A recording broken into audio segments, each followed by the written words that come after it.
The Greaseman, I tell you what I kind of miss. I kind of miss my snowmobile. Back in the days when I was living out in Montana, on a day like today, I'd put on a black leather outfit, black leather gloves, and a black leather face mask, and climb on a black supercharged snowmobile, and I'd head out to the fields. Because out in Montana, people backpack in this kind of weather.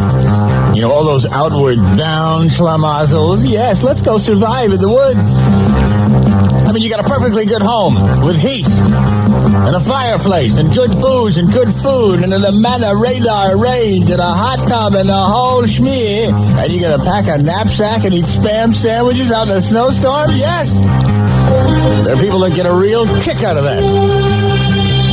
That's why I'd go out in my snowmobile, because I get a real kick out of running them over.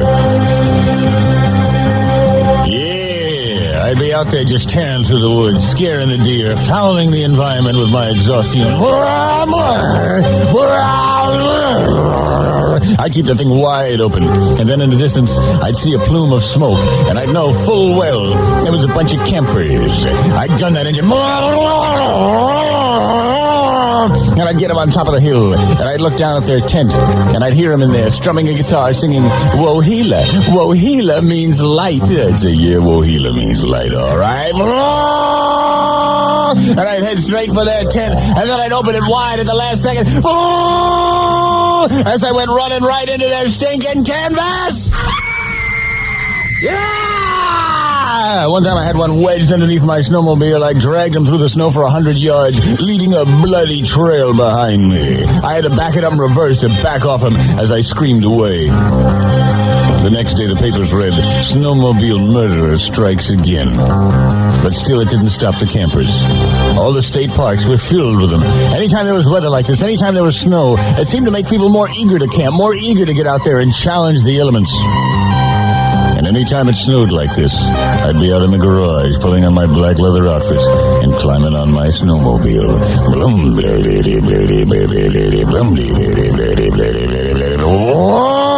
And I'd be back out in the snow, heading for the nearest tent at full speed.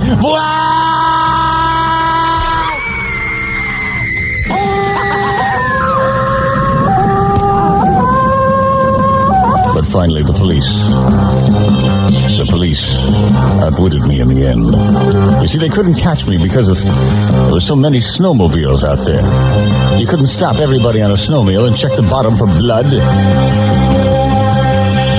I thought I had a foolproof way. I thought I'd been murdering people for months, for years. But there was one bright cop who found out the answer. They put up decoy tents all around. As I came over the ridge, heading for that last tent, I didn't suspect what they had done. There I was, going full speed ahead. I mean, I could hear that camshaft cranking. I didn't realize it was a decoy tent, and inside the tent was a stack of bricks. Oh, no!